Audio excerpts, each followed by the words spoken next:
नमस्कार दोस्तों, एक बार फिर स्वागत है आप सभी का आपका अपने यूट्यूब चैनल स्टडी लोक पर। काफ़ी दिनों से आपको कोई भी वीडियो देखने के लिए नहीं मिली होगी, उसके लिए हमें खेद है। लेकिन अब से आपको रेगुलर वीडियो मिलेगी और डेली मिलेगी। और आपका जो बकाया सिलेबस रह गया है, आईओटी का रह गया है और केएचएम का रह गया है और पाइथन और पीएचपी का, आपको बहुत ही जल्द, आपको एग्ज़ाम से पहले सारा सिलेबस हम कंप्लीट करा देंगे। और आज की इस वीडियो हम बात करेंगे जो आपका आईओटी में थर्ड चैप्टर था, आईओटी नेटवर्क। उसमें आपका दो टॉपिक हमने करा दिए थे। आईओटी नेटवर्क क्या होता है ये हमने बता दिया था, और जो उसके टाइप्स होते हैं वो भी हमने बता दिए थे। तो आज की इस वीडियो में जो थर्ड टॉपिक है आपका तीसरा, आईओटी नेटवर्क प्रोटोकॉल्स, इसके बारे में बात करेंगे और पूरा सिलेबस आपका इसमें कंप्लीट करा देंगे।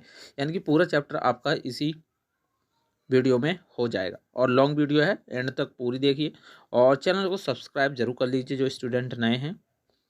तो यहाँ पर हम शुरू कर लेते हैं। तो आईओटी नेटवर्क प्रोटोकॉल्स, देखो भाई, प्रोटोकॉल्स आखिर में क्या होते हैं बेसिकली आपको पता होगा, क्योंकि पिछले लेक्चर्स में हमने बता दिया था प्रोटोकॉल्स के बारे में। प्रोटोकॉल्स उन्हें कहते हैं जो आईओटी नेटवर्क या किसी भी नेटवर्क में लागू करने वाले कुछ रूल्स एंड रेगुलेशंस वगैरह होती हैं, उन्हीं को यहाँ पर प्रोटोकॉल्स कहा जाता है। तो यहाँ पर प्रोटोकॉल क्या होता है इसके बारे में एक बार और बता देते हैं। जैसे कि आईओटी नेटवर्क प्रोटोकॉल का उपयोग नेटवर्क पर उपकरणों को जोड़ने के लिए किया जाता है। मुख्य रूप से इंटरनेट पर उपयोग किए जाने वाले संचार, यानी कि जो कम्युनिकेशन वगैरह होती हैं, उन्हें प्रोटोकॉल्स का एक सेट होता है। उन्हीं को यहाँ पर आईओटी नेटवर्क प्रोटोकॉल्स कहा जाता है। आईओटी नेटवर्क प्रोटोकॉल का उपयोग करते हुए नेटवर्क क्षेत्र के जितने भी आपके नेटवर्क क्षेत्र में एंड टू एंड या एम टू एम या कई सारे डिवाइसेस वगैरह होते हैं, कम्युनिकेशन होते हैं, उन्हें यहाँ पर अनुमति होती है डेटा संचार की। और विभिन्न आईओटी नेटवर्क प्रोटोकॉल्स होते हैं जो हम यहाँ पर आपको बताने वाले हैं। तो यहाँ पर जो पहला आपका आईओटी प्रोटोकॉल है वो है HTTP, जिसकी फुल फॉर्म होती है हाइपर टेक्स्ट ट्रांसफ़र प्रोटोकॉल्स। इसके बारे में आप पिछले कई सेमेस्टर में जान चुके हैं। आपका जो HTML यानी कि थर्ड सेमेस्टर में सब्जेक्ट है, उसी में आपका ये पूछा गया है और काफ़ी मोस्ट इंपॉर्टेंट भी है आईओटी नेटवर्क प्रोटोकॉल्स आपके इस सिलेबस में। तो hyper text transfer protocol IoT network protocol का सबसे अच्छा उदाहरण है, यानी कि सबसे बेस्ट एग्जांपल है। और इस प्रोटोकॉल ने वेब पर डेटा संचार की नींव बनाई है। यानी कि जो वेब पर जितने भी आपकी डेटा कम्युनिकेशन वगैरह होती हैं वो इसी के कारण संभव हो पाती हैं। और ये सबसे मुख्य प्रोटोकॉल है जिसका उपयोग आईओटी उपकरणों के लिए किया जाता है जब बहुत अधिक डेटा प्रकाशित किया जाता है। यद्यपि HTTP प्रोटोकॉल को उसकी लागत, बैटरी जीवन, ऊर्जा की बचत और अधिक बाधाओं को कारण पसंद नहीं किया जाता है। इसी के लिए यहाँ पर additive manufacturing 3D printing HTTP protocol में से एक है। यह कंप्यूटर नेटवर्क में 3D प्रिंटर, जो आपका 3D प्रिंटर होता है, उसे कनेक्ट करने की अनुमति देता है और 3 आयामी वस्तुओं और पूर्व निर्धारित प्रक्रिया, जैसे कि आपकी कुछ प्रोटोटाइप की हो गई, उन्हें प्रिंट करने में ये सपोर्ट करता है आपका HTTP प्रोटोकॉल्स। उसके बाद यहाँ पर जो अगला प्रोटोकॉल है वो है आपका लोरा वैन। सारे टॉपिक्स आपके कवर किए जाएंगे। और लोरा वैन की जो फुल फॉर्म होती है वो long range wide area network होती है, यानी कि लंबी दूरी के लिए एक वाइड एरिया नेटवर्क प्रदान करता है। यानी कि यह एक लंबी दूरी का कम पावर प्रोटोकॉल है जो शोर स्तर के नीचे सिग्नल डिटेक्शन प्रदान करता है। लोरा वैन बैटरी संचालित चीज़ों को निजी का मतलब हो गया प्राइवेट या वैश्विक नेटवर्क में इंटरनेट से वायरलेस रूप से जोड़ता है। यानी कि लोरा वैन जो नेटवर्क है आपका एक वायरलेस नेटवर्क होता है, ये आपको बेसिकली बात ध्यान रखनी है। और यह संचार प्रोटोकॉल मुख्य रूप से स्मार्ट शहरों में उपयोग किया जाता है, यानी कि जितनी भी स्मार्ट सिटीज़ हो गई आपकी, उनमें यहाँ पर इनका यूज़ किया जाता है, जहाँ लाखों डिवाइसेस हैं जो कम शक्ति और मेमोरी के साथ कार्य करते हैं। स्मार्ट स्ट्रीट लाइटिंग लोरा वैन आईओटी प्रोटोकॉल का व्यवहारिक यानी कि उपयोग करता है और इस प्रोटोकॉल का उपयोग करके स्ट्रीट लाइट को लोरा गेटवे से जोड़ा जाता है। जैसे कि आपका प्रवेश द्वार हो गया, बदले में क्लाउड एप्लीकेशन से कनेक्ट होता है जो परिवेश के प्रकाश के आधार पर स्वचालित रूप से प्रकाश बल्ब को तीव्रता को नियंत्रित करता है, जो दिन के समय बिजली की खपत को कम करने में मदद करता है। यानी कि जो आपका लोरा वैन नेटवर्क होता है वो एक वाइड एरिया नेटवर्क होता है और ये एक वायरलेस नेटवर्क है। इसमें क्या होता है कि जिसमें जितनी भी हम लंबी दूरी का कम पावर प्रोटोकॉल का यूज़ करके इसको कनेक्ट करते हैं और इसके माध्यम से जो काम होता है वो कम शक्ति और मेमोरी के साथ कार्य किया जाता है। उसके बाद जो अगला टॉपिक है वो है आपका ब्लूटूथ। ब्लूटूथ के बारे में हम बेसिकली आपसे बता चुके हैं कि ब्लूटूथ क्या होता है। कम दूरी संचार के लिए ब्लूटूथ सबसे व्यापक रूप से उपयोग किया जाने वाला प्रोटोकॉल में से एक है और यह वायरलेस यानी कि वायरलेस होता है। इसमें कोई भी डेटा नहीं केवल नहीं होती है जिससे कि डेटा को ट्रांसफ़र किया जाए और यह संचार प्रोटोकॉल यानी कि इलेक्ट्रॉनिक उपकरणों के बीच कम दूरी, कम शक्ति, कम लागत और वायरलेस ट्रांसमिशन के लिए सुरक्षित और परिपूर्ण है। BLE का मतलब होता है Bluetooth low energy. Bluetooth protocol का एक कम ऊर्जा संस्करण है जो बिजली की खपत को कम करता है और IoT उपकरणों को जोड़ने में महत्वपूर्ण भूमिका निभाता है। उसके बाद है यहाँ पर जिगबी। तो जिगबी क्या होता है? देखो, जिगबी एक IoT प्रोटोकॉल है और एक IoT नेटवर्क भी होता है जो स्मार्ट ऑब्जेक्ट को एक साथ काम करने की अनुमति प्रदान करता है। मुख्य रूप से इसका उपयोग होम ऑटोमेशन यानी कि जो घरेलू चीज़ें हो जाती हैं आपकी, होम एप्लियंस चीज़ें बोलते हैं जिन्हें, उनमें इसका यूज़ किया जाता है और इंडस्ट्रियल सेटिंग के लिए अधिक प्रसिद्ध है आपका जिगबी। जिगबी का उपयोग उन ऐप्स के साथ किया जाता है जो कम दूरी के बीच कम दर डेटा हस्तांतरण यानी कि ट्रांसफ़र का समर्थन करते हैं, सपोर्ट करते हैं और शहरी क्षेत्रों में स्ट्रीट लाइटिंग और बिजली के मीटर जो कम बिजली की खपत प्रदान करते हैं, उसमें जिग बी सी ई संचार प्रोटोकॉल का उपयोग किया जाता है। इसका उपयोग सुरक्षा प्रणालियों और स्मार्ट घरों में भी किया जाता है। उसके बाद यहाँ पर ये आपका कंप्लीट हो चुका है और एक और मोस्ट इम्पोर्टेंट टॉपिक है आपका IoT डेटा प्रोटोकॉल्स। काफ़ी ज़्यादा मोस्ट इम्पोर्टेंट है और पिछली बार भी यह क्वेश्चन जो आपका आया था एग्ज़ाम में, तो इसलिए हम इसे एक बार फिर से आपको रिवाइज कराने वाले हैं। तो MQTT, अच्छा इसकी फुल फॉर्म क्या होती है? इसकी फुल फॉर्म होती है मैसेज क्यू टेलीमेट्री ट्रांसपोर्ट। आपको एक बार और बता देते हैं, MQTT message queue telemetry transport इसकी फुल फॉर्म होती है और यह एक IoT का सबसे प्रसिद्ध प्रोटोकॉल्स होता है। MQTT विभिन्न इलेक्ट्रॉनिक उपकरणों से डेटा को कलेक्ट करता है और रिमोट डिवाइस मॉनिटरिंग को ये सपोर्ट करता है। यह एक सब्सक्रिप्शन पब्लिशिंग प्रोटोकॉल है, यानी कि इस प्रोटोकॉल्स को हमें सब्सक्रिप्शन लेना पड़ता है और पब्लिशिंग प्रोटोकॉल से यहाँ पर कहने का मतलब यह है कि इस प्रोटोकॉल को हम कहीं भी उपलब्ध कर सकते हैं। जो ट्रांसमिशन कंट्रोल प्रोटोकॉल यानी कि TC पर चलता है, उस पर वर्क करता है और जिसका अर्थ होता है कि यह वायरलेस नेटवर्क से के माध्यम से इवेंट ड्राइवन संदेश एक्सचेंज को सपोर्ट करता है। MQTT मुख्य रूप से उन उपकरणों में यूज़ किया जाता है या उपयोग किया जाता है जो इकोनॉमिकल और उन्हें कम पावर और मेमोरी की आवश्यकता होती है। यानी कि आपका यहाँ पर जो MQTT प्रोटोकॉल है वो एक इलेक्ट्रॉनिक उपकरणों को से डेटा कलेक्ट करता है और जो आपका रिमोट डिवाइसिंग मॉनिटरिंग होती है उसको ये सपोर्ट करता है। ये पब्लिशिंग है, यानी कि इस प्रोटोकॉल को कहीं भी यूज़ कर सकते हैं और यह जो आपका MQTT प्रोटोकॉल होता है वो TCP यानी कि ट्रांसमिशन कंट्रोल प्रोटोकॉल पर वर्क करता है। MQTT मुख्य रूप से उन उपकरणों में यूज़ किया जाता है जो कम पावर और मेमोरी की आवश्यकता होती है। उदाहरण के लिए यहाँ पर फायर डिटेक्टर हो गया, कार सेंसर हो गया, स्मार्ट वॉच हो गया, टेक्स्ट आधारित मैसेजिंग के लिए जो जितने भी एप्लीकेशन होते हैं उनका यहाँ पर यूज़ किया जाता है। उसके बाद यहाँ पर बात कर लेते हैं इसके बारे में अच्छी तरह से।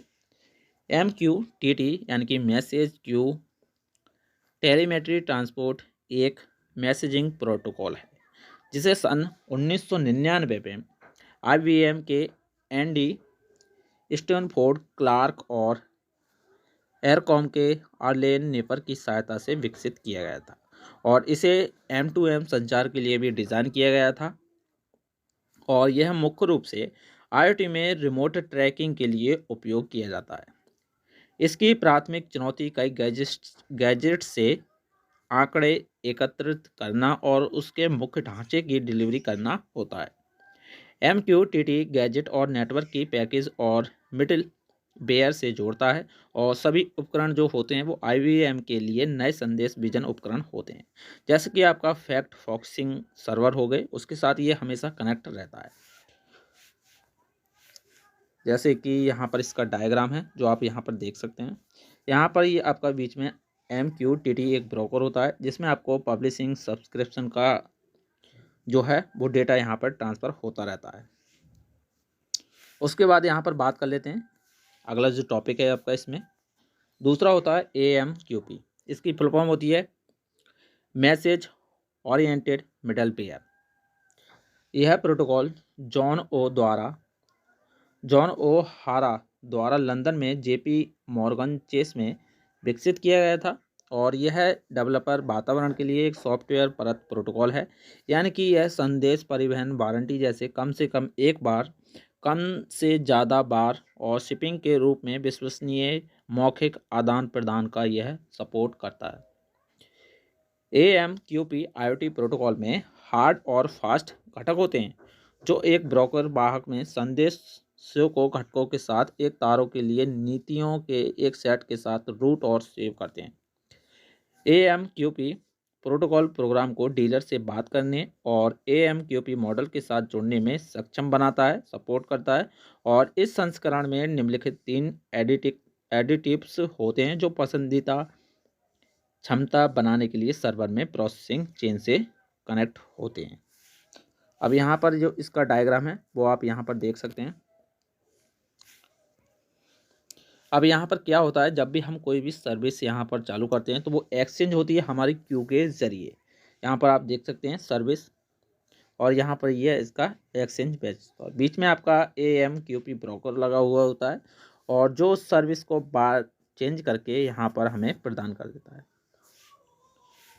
इसमें 3 चीज़ें होती हैं जो हमने यहाँ पर बताई थी। पहला होता है आपका एक्सचेंज। एक्सचेंज में क्या होता है, जो पब्लिशर होता है वो मुख्य रूप से आधारित जो भी प्रोग्राम संदेश होता है उसे रिसीव करता है और उन्हें मैसेज क्यू पर रूट करता है। रूट का मतलब यहाँ पर रास्ते से संबंधित है। उसके बाद यहाँ पर मैसेज क्यू है जिसमें आप संदेशों को तब तक स्टोर करते रहेंगे जब तक कि वे क्लाइंट सॉफ्टवेयर के माध्यम से पूरी तरह से संसाधित नहीं हो जाते। उसके बाद यहाँ पर बाइंडिंग है। संदेश पंक्ति और परिवर्तन के बीच ये संबंध बताता है। उसके बाद यहाँ पर तीसरा टॉपिक है आपका XMPP यानी कि एक्सटेंसिबल मैसेजिंग एंड प्रीसेंस प्रोटोकॉल्स इसकी फुल फॉर्म होती है और ये एक विशिष्ट रूप से बनाया गया है। इसमें वास्तविक समय में यानी कि संदेशों को आदान प्रदान करने के लिए एक पुश मैकेनिज्म का उपयोग किया जाता है। XMPP फ्लेक्सिबल होता है और मूल रूप से परिवर्तनों के साथ इंटीग्रेट कर सकता है। ओपन XML यानी कि एक्सटेंसिबल मार्कअप लैंग्वेज का उपयोग करके इसे विकसित किया गया है और XMPP एक उपस्थिति संकेतक के रूप में यहाँ पर वर्क करता है जो संदेशों को प्रसारित करने या प्राप्त करने वाले जैसे सर्वर होते हैं उपकरणों की उपलब्धता या स्थिति को दर्शाता है। गूगल टॉक हो गया और व्हाट्सएप जैसे इंस्टेंट मैसेजिंग ऐप हो गए। उनके अलावा यहाँ पर XMPP का उपयोग जो होता है वो ऑनलाइन गेमिंग, समाचार वेबसाइट और वॉइस ओवर इंटरनेट प्रोटोकॉल यानी कि वो VoIP में भी किया जाता है।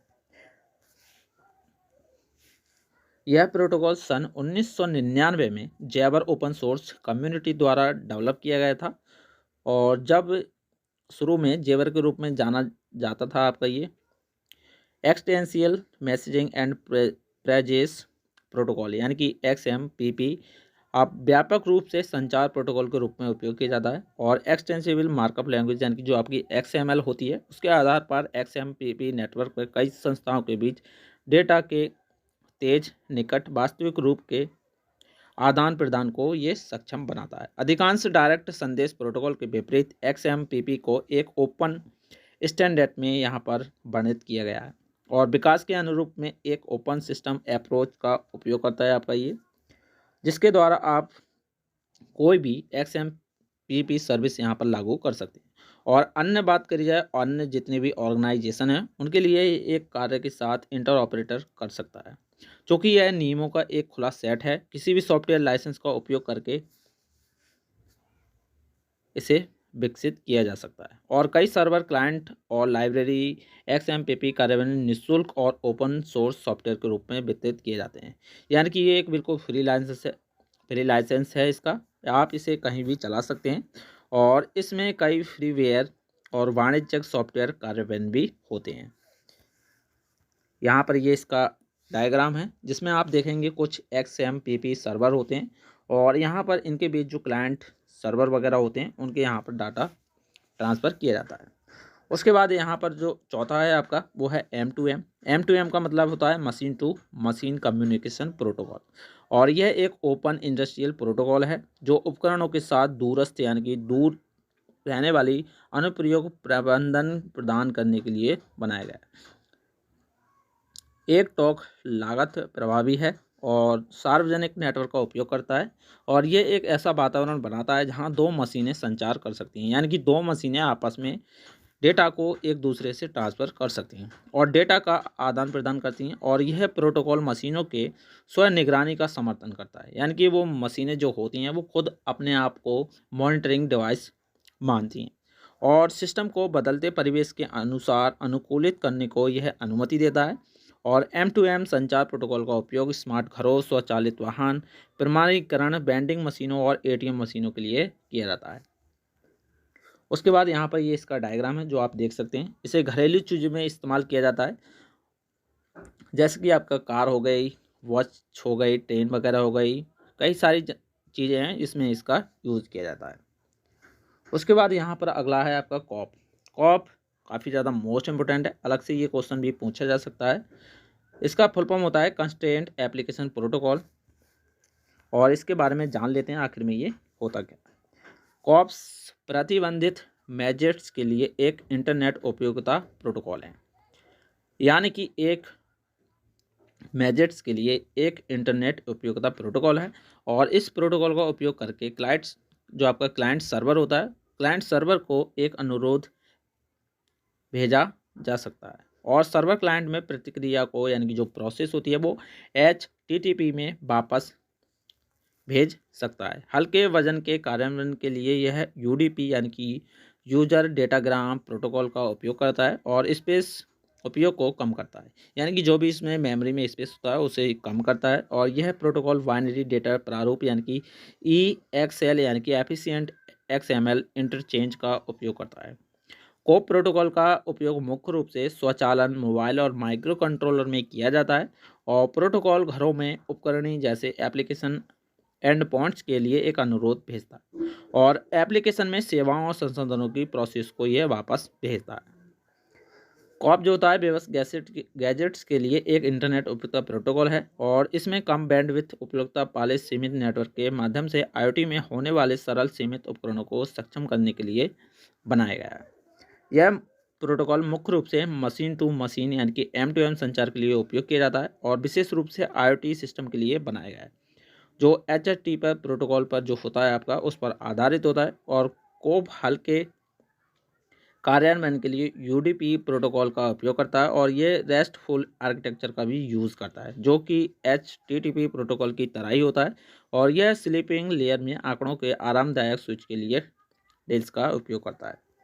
ये इसका डायग्राम है जो आप देख सकते हैं।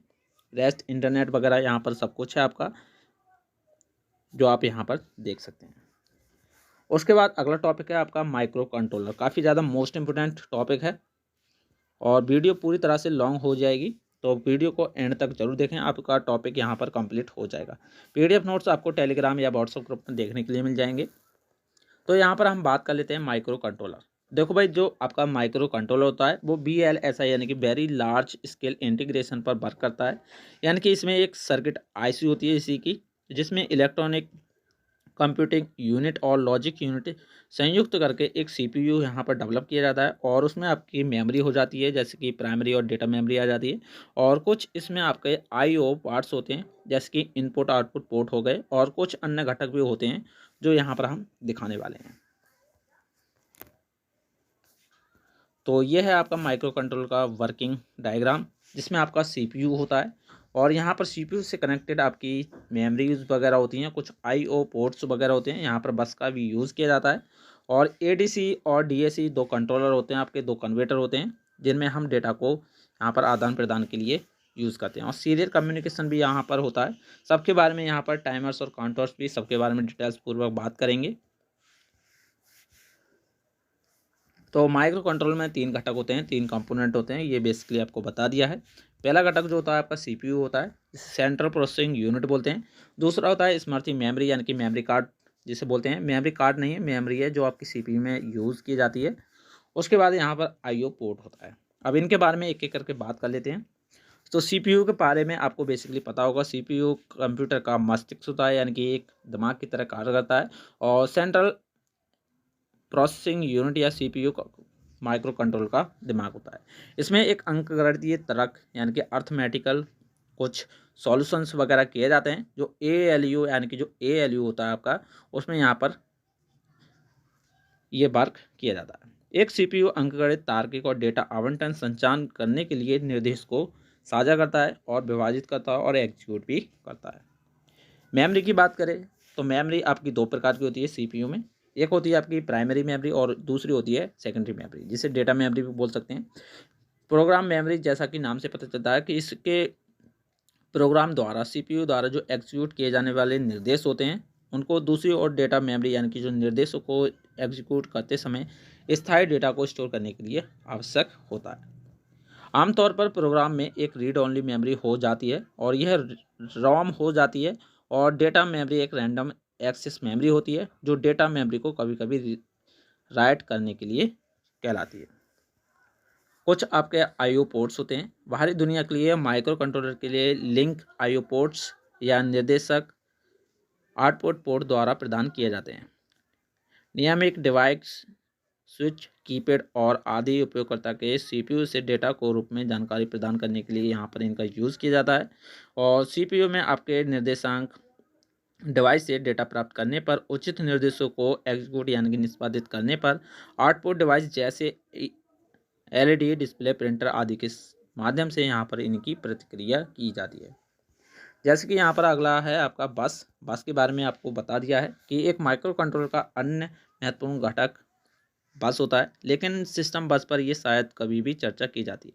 यह सिस्टम बेसिंग वायर का एक समूह होता है जो सीपीयू को अन्य बाहरी डिवाइस जैसे मेमोरी कार्ड, आईओ पोर्ट और अन्य सहायक पोर्ट से अलग होता है। अगला होता है आपका इसमें टाइमर और काउंटर।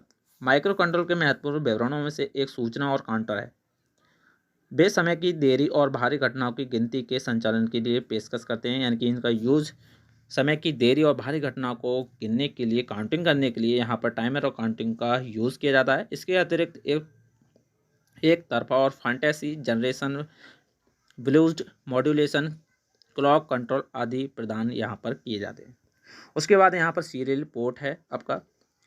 एक माइक्रो कंट्रोलर के महत्वपूर्ण आवश्यकता में से एक आपका सीरियल पोर्ट भी होता है जो बाहरी संचारण के साथ यूज़ किया जाता है। सीरियल पोर्ट इस तरह के वीडियो को सीरियल कम्युनिकेशन के लिए साबित करता है और माइक्रो कंट्रोलर में प्रसारित सबसे आम धारावाहिक संचार यूरेट करता है। उसके बाद यहाँ पर इंटरपोर्ट्स है। ये माइक्रो कंट्रोलर की बहुत ही महत्वपूर्ण विशेषता इंटरप्रेट है और अनुकूल मैकेनिज्म होता है। यहाँ पर व्यवधान भारी आंतरिक, विद्यालय संबंधी या सॉफ्टवेयर संबंधी हो सकता है। उसके बाद यहाँ पर 2 आपके कन्वर्टर होते हैं, जैसे कि analogue to digital converter, ADC जिसे बोलते हैं। अब इसमें क्या होता है कि एनालॉग टू डिजिटल स्कीमर या एडीसी का एक सर्किट होता है जो एनालॉग संकेतों को डिजिटल संकेतों में चेंज करता है। एडीसी सर्किट बाहरी एनालॉग निर्देशांक और माइक्रो कंट्रोलर के सीपीयू के बीच में पाया जाता है और लगभग सभी सेंसर एनालॉग डिवाइस और सीपीयू को समझने के लिए सेंसर के एनालॉग डेटा को डिजिटल डेटा में कन्वर्ट करते हैं। उसके बाद डीएसी है, जिसमें आपका डिजिटल टू एनालॉग कन्वर्टर होता है और डिजिटल से एनालॉग या डीएसी एक सर्किट है जो कि एडीसी के बिल्कुल विपरीत होता है, यानी कि यह डिजिटल संकेतों को एनालॉग संकेतों में ट्रांसफर चेंज करता है। डीएसी माइक्रो कंट्रोलर के सीपीयू और बाहरी एनालॉग डिवाइस के बीच ये ब्रिज बनाता है, एक पुल की तरह यहाँ पर काम करता है। अब यहाँ पर माइक्रो कंट्रोलर के कुछ लाभ और हानिस वगैरह दी गई हैं। जैसे कि यहाँ पर पहला एडवांटेज यही है कि एक माइक्रो कंट्रोलर को सच्चा उपकरण है, यानी कि जो आपका माइक्रो कंट्रोलर होता है वो एक सच्चा उपकरण है जो कंप्यूटर ऑन ए चिप विचार को फिट करता है। दूसरा है कि मेमोरी, आईओ पोर्ट इत्यादि जैसे लुक्स के लिए किसी भारी छाया की कोई पहचान नहीं करता है। माइक्रो कंट्रोलर्स को जटिल ऑपरेटिंग सिस्टम की आवश्यकता नहीं होती है, क्योंकि जो इसमें सभी जो संदेश वगैरह होते हैं वो मेमोरी में लिखे जाते हैं, इसीलिए यहाँ पर कोई भी यहाँ पर सॉफ्टवेयर की आवश्यकता नहीं होती है।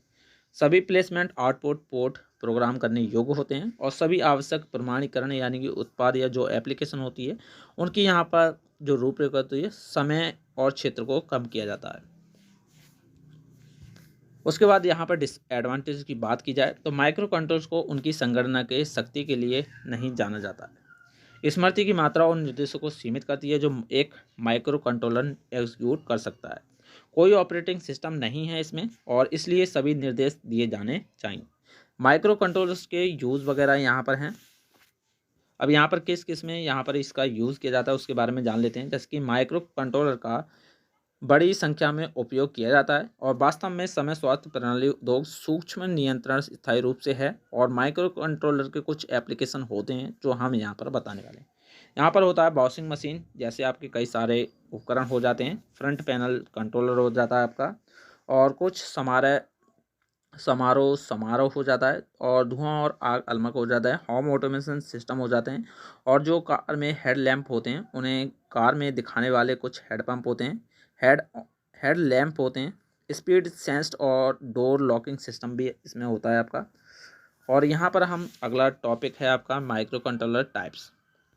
माइक्रो कंट्रोलर टाइप्स कई सारे भागों में डिवाइडेड किए गए हैं, जिसके बारे में हम यहाँ पर बात करेंगे। तो माइक्रो कंट्रोलर की बात करें तो बस विड्थ यानी कि BIT, मेमोरी इंस्ट्रक्शन सेट तथा आर्किटेक्चर के आधार पर माइक्रो कंट्रोलर को यहाँ पर विभाजित किया गया। अब BIT के आधार पर यानी कि अकॉर्डिंग टू VIT यानी कि बस विड्थ के आधार पर यहाँ पर बात करें कितने भागों में इसे बांटा गया है, तो बात कर लेते हैं। तो भाई देखो, बिट के आधार पर माइक्रो कंट्रोलर की वर्गीकरण की बात करें तो इसका सीधा अर्थ यही होता है कि डेटा ट्रांसफ़र बिट, यानी कि जो आपका डेटा लेंथ होता है, अर्थात यह एक समय में एक साथ कितनी बिट को डेटा के साथ डॉल कर सकता है, यानी कि फेच डिकोड एग्जीक्यूट कर सकता है। जिस माइक्रो कंट्रोलर को डेटा ट्रांसफ़र बिट जितनी अधिक होगी वह उतनी ही तेज़ी से तथा अधिक मात्रा में डेटा एक्सेस करने में सपोर्ट करता है, यानी कि सक्षम होता है। अब यहाँ पर बिट के आधार पर इसे 3 भागों में डिवाइड किया गया है। वो कौन कौन से हैं? यहाँ पर 8 बिट है आपका, 16 बिट है और 32 बिट है। तीनों के बारे में बात कर लेते हैं। जैसे कि 8 बिट की बात करें तो यह माइक्रो कंट्रोलर यानी कि सीधा डेटा के साथ डील कर सकता है, अर्थात यह एक समय में एक साथ केवल 8 बिट डेटा को फैच, डिकोड या एग्जीक्यूट कर सकता है। इस माइक्रो कंट्रोलर का उपयोग सिंपल एप्लीकेशन में किया जाता है। उसके बाद ये यहाँ पर 16 बिट माइक्रो कंट्रोलर, और यह 16 बिट डेटा के साथ डील कर सकता है, और जो 8 बिट से बड़ी संख्या है, यानी कि 8 बिट से काफ़ी बड़ी संख्या है, और यह 5 बिट की तुलना में अधिक मात्रा में एक्यूरेसी के साथ डेटा एक्सेस कर सकता है। यहाँ पर 8 बिट है शायद, इसलिए इस माइक्रो कंट्रोलर का उपयोग हायर एप्लीकेशन में यूज़ किया जाता है।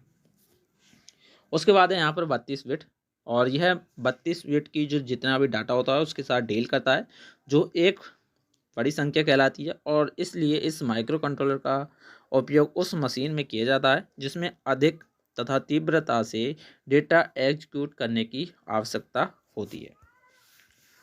उसके बाद यहाँ पर कुछ मेमोरी के आधार पर इसको डिवाइड किया गया है। मेमोरी के आधार पर माइक्रो कंट्रोलर के प्रकार की बात करें तो इसे 2 भागों में बांटा गया है। पहला आपका ROM यानी कि प्रोग्राम मेमोरी, जिसे रोम बोलते हैं, तथा दूसरी होती है आपकी डेटा मेमोरी, जिसे रैम बोलते हैं। इन दोनों भागों में इसे डिवाइड किया गया है, और दोनों भाग यहाँ पर पढ़ लेते हैं। जो आपकी डेटा मेमोरी होती है उसे भी यहाँ पर 2 भागों में डिवाइड किया है। पहला है आपका एम्बेडेड मेमोरी कंट्रोलर। इस माइक्रो कंट्रोलर में एक कंप्यूटर के सभी फंक्शनल, अर्थात यह कंपोनेंट्स के साथ फ्रेम मेमोरी भी इसके अंदर एम्बेडेड होती है, जिस कारण इस प्रकार के माइक्रो कंट्रोलर को एम्बेडेड मेमोरी कंट्रोलर भी कहते हैं। उसके बाद यहाँ पर एक्सटर्नल मेमोरी कंट्रोलर है, और इस माइक्रो कंट्रोलर में प्रोग्राम मेमोरी इसके अंदर एम्बेडेड नहीं होती है, यानी कि इसमें जो आपकी प्रोग्राम मेमोरी होती है वो इसमें सम्मिलित नहीं होती है, और इस माइक्रो कंट्रोलर को जिस भी डिवाइस में लगाया जाता है उस डिवाइस में सेपरेट अलग से प्रोग्राम मेमोरी लगाई जाती है, जिस कारण इस प्रोग्राम के माइक्रो कंट्रोलर को एक्सटर्नल मेमोरी माइक्रो कंट्रोलर कहते हैं। उसके बाद यहाँ पर तीसरा है आपका इंस्ट्रक्शन सेट के आधार पर माइक्रो कंट्रोलर को भी डिवाइडेड किया है, वो भी दो भागों में। पहला होता है आपका सिस्क और दूसरा होता है रिस्क, जिसके बारे में आप पढ़ चुके हैं, लेकिन यहाँ पर टॉपिक कुछ अलग है। तो इस प्रकार के माइक्रो कंट्रोलर को इसलिए बनाया गया है कि इसमें किसी टास्क को परफॉर्म करने के लिए प्रोग्राम में कम से कम इंस्ट्रक्शन की आवश्यकता हो और बहुत से इंटरेक्शन लिखने के बजाय एक ही इंटरेक्शन मल्टीपल टास्क को पूरा कर सके। इसलिए यहाँ पर सिस्क माइक्रो कंट्रोलर का यूज़ किया जाता है, जिसमें उदाहरण के रूप में बात करें तो इंटेल 8080 आपका इसका उदाहरण हो जाता है। उसके बाद यहाँ पर रिस्क है। रिस्क की फुल फॉर्म होती है रिड्यूस इंस्ट्रक्शन सेट कंप्यूटर, और इस प्रकार के इंस्ट्रक्शन सेट के माइक्रो कंट्रोलर के लिए प्रत्येक टास्क को परफॉर्म करवाने के लिए सेपरेट इंस्ट्रक्शन की आवश्यकता होती है तथा वह क्लॉक साइकिल को कम करके टोटल ऑपरेशन की कम समय में पूरा कर देता है, इसलिए इसे रिस्क माइक्रो कंट्रोलर भी कहा जाता है। उसके बाद यहाँ पर चौथा है मेमोरी आर्किटेक्चर के आधार पर। तो इसके आधार पर भी दो प्रकार से बांटा गया है इसे, जैसे कि यहाँ पर वॉन न्यूमैन आर्किटेक्चर हो जाता है और दूसरा होता है हार्वर्ड आर्किटेक्चर। दोनों के बारे में बात कर लेते हैं। जैसे कि वॉन न्यूमैन आर्किटेक्चर की बात करें तो इसमें एक मेमोरी का उपयोग प्रोग्राम तथा डेटा दोनों को स्टोर करने के लिए एक ही मेमोरी का उपयोग किया जाता है, अर्थात दोनों ट्रांसफ़र करने के लिए एक ही बस यानी कि डेटा लेंस का यूज़ किया जाता है। इसलिए इसमें एक इंस्ट्रक्शन को पूर्ण करने के लिए दो क्लॉक साइकिल की आवश्यकता होती है, और जो पहली क्लॉक साइकिल होती है वो इंस्ट्रक्शन को फेच करती है और जो दूसरी होती है वो डेटा को सिस्टम की परफॉर्मेंस को कम करती है। उसके बाद यहाँ पर हार्वर्ड आर्किटेक्चर का विकसित किया गया यानी कि इसे डेवलप किया गया था। हार्वर्ड आर्किटेक्चर में प्रोग्राम तथा डेटा के लिए सेपरेट यानी कि अलग अलग मेमोरी कंसेप्ट का यूज़ किया जाता है, और इंस्ट्रक्शन और डेटा को ट्रांसफ़र करने के लिए भी अलग अलग बसों यानी कि जो डेटा लाइन होती हैं उनका यहाँ पर यूज़ किया जाता है, जिस कारण किसी भी इंस्ट्रक्शन को पूर्ण करने के लिए केवल एक क्लॉक साइकिल का यूज़ किया जाता है, जिससे जो आपका ऑपरेशन टाइम होता है वो काफ़ी ज़्यादा कम हो जाता है और जो सिस्टम की परफॉर्मेंस होती है वो काफ़ी ज़्यादा बढ़ जाती है। उसके बाद यहाँ पर कुछ मोस्ट इम्पोर्टेंट क्वेश्चंस आते हैं आपके, जो इसी में से ज़्यादातर पूछे जाते हैं। पहला होता है आपका ब्लूटूथ एंड वाईफाई में अंतर, तो इसके बारे में बात कर लेते हैं। जैसे कि आप स्क्रीन पर देख रहे हैं, इसे थोड़ा जूम कर लेते हैं, तो यहाँ पर इसकी तुलना है, कंपेयरिंग है दोनों की आपस में क्या है। बैंडविड्थ की बात करें तो यहाँ पर ब्लूटूथ की जो बैंडविड्थ होती है वो कम होती है और वाईफाई की हाई होती है। हार्डवेयर की आवश्यकता की बात करी जाए तो एक दूसरे से जुड़ने वाले सभी उपकरणों पर ब्लूटूथ एक अडेप्टर का यूज़ करके कार्य करता है, और जो आपका नेट वाईफाई होता है वो नेटवर्क के सभी उपकरणों पर वायरलेस अडेप्टर और एक वायरलेस राउटर का यूज़ करके डेटा का ट्रांसफ़र करता है। अब उपयोग में आसानी की बात करें तो उपकरणों के बीच उपयोग करना और स्विच करना काफ़ी ज़्यादा आसान होता है आपका ब्लूटूथ, और वहीं अगर बात करें वाईफाई की तो यह एक अधिक जटिल और हार्डवेयर और सॉफ्टवेयर के विन्यास की आवश्यकता कर सकता है। रेंज की बात की जाए तो ब्लूटूथ की 10 मीटर होती है और वाईफाई की 100 मीटर। सुरक्षा की बात की जाए तो तुलनात्मक रूप से जो आपकी ब्लूटूथ है वो कम सुरक्षित है, और जो आपकी वाईफाई है वो सुरक्षा सुविधाएं बेहतर हैं, लेकिन फिर भी कुछ जोखिम यह प्रदान करती है। बिजली की खपत की बात की जाए तो ब्लूटूथ की बात की जाए तो ये कम खपत करती है, और जो आपकी वाईफाई होती है वो काफ़ी ज़्यादा हाई करती है। अब इनकी आवर्ती सीमा की बात करी जाए तो 2.400 गीगा हर्ट्स और 2.483 गीगा हर्ट्ज इसमें यूज़ किए जाते हैं। और वाईफाई की बात करें तो वाईफाई में दो वर्जन आते हैं, 2.4 गीगा हर्ट्ज और 5 गीगा हर्ट्ज। लचीलापन की बात करें तो सीमित संख्या में उपयोगकर्ता का सपोर्ट करता ही है, और वाईफाई की बात करें तो यह बड़ी संख्या में उपयोगकर्ता के लिए समर्थन प्रदान करता है। मॉड्यूलिंग तकनीक की बात करें तो GFS के यानी कि गॉसियन फ्रीक्वेंसी शिफ्ट कीइंग का ये सपोर्ट करती है, और जो आपकी वाईफाई होती है वो OFDM यानी कि ऑर्थोगोनल फ्रीक्वेंसी डिवीज़न मल्टीप्लेक्सिंग का यहाँ पर सपोर्ट करती है, और दूसरी होती है आपकी QAM यानी कि द्विघात आयाम मॉड्यूलेशन। इन दोनों का यहाँ पर सपोर्ट करके ये वाईफाई यहाँ पर डेटा को ट्रांसफ़र करती है। उसके बाद यहाँ पर माइक्रो कंट्रोलर और माइक्रो प्रोसेसर के बीच कुछ अंतर है, यहाँ पर भी समझ लेते हैं इन्हें। यहाँ पर इन दोनों में बेसिक की बात की जाए तो जो आपकी माइक्रो प्रोसेसर होता है वो सिंगल सिलिकॉन चिप से बना होता है, जिसमें आपको ALU, CU और रजिस्टर होते हैं। अगर माइक्रो कंट्रोल की बात करी जाए तो अभी आपने पढ़ा है कि माइक्रो प्रोसेसर जो आता है आपका मेमोरी, IO पोर्ट्स और इंटरप्रेट और कंट्रोल यूनिट आदि से मिलकर बना होता है। अगर विशेषता की बात की जाए तो आश्रित इकाई होती है इसमें, और यह स्वनिर्मित इकाई होती है। IO पोर्ट की बात करी जाए तो इसमें आपका जो माइक्रो प्रोसेसर होता है वो बिल्ट इन IoT पोर्ट इसमें यूज़ नहीं किया जाता है, लेकिन जो आपका माइक्रो कंट्रोलर होता है उसमें बिल्ट इन IO पोर्ट का यूज़ किया जाता है। ऑपरेशन की बात करें, ऑपरेशन कौन सा इसमें यूज़ किया जाता है प्रकार की, तो डिजाइन और संचालन में सामान्य उद्देश्य आपका माइक्रो प्रोसेसर प्रदान करता है, और अनुप्रयोग ओरिएंटेड या डोमेन विशिष्ट रूप से माइक्रो कंट्रोल प्रदान करता है। टारगेट की बात करें तो उच्च अंत बाजार है इसका माइक्रो प्रोसेसर का, और यह जो आपका यूज़ किया जाता है वो एम्बेडेड बाजार में इसका यूज़ किया जाता है। अगर बिजली की खपत की बात की जाए तो कम बिजली की बचत के लिए विकल्प प्रदान करता है आपका माइक्रो प्रोसेसर, और ज़्यादा बिजली की खपत के लिए आपका माइक्रो कंट्रोलर यहाँ पर यूज़ किया जाता है। यहाँ पर हिंदी में भी आप समझ सकते हैं इनके। तो आपका ये जो टॉपिक है वो पूर्ण रूप से कंप्लीट हो चुका है, और अगर आपको अच्छी तरह से समझ में नहीं आया है तो हमें बता दीजिए, हम PDF नोट्स आपको टेलीग्राम या व्हाट्सएप ग्रुप में डाल देंगे। तो चलिए आप चलते हैं, मिलेंगे अगली वीडियो में। धन्यवाद।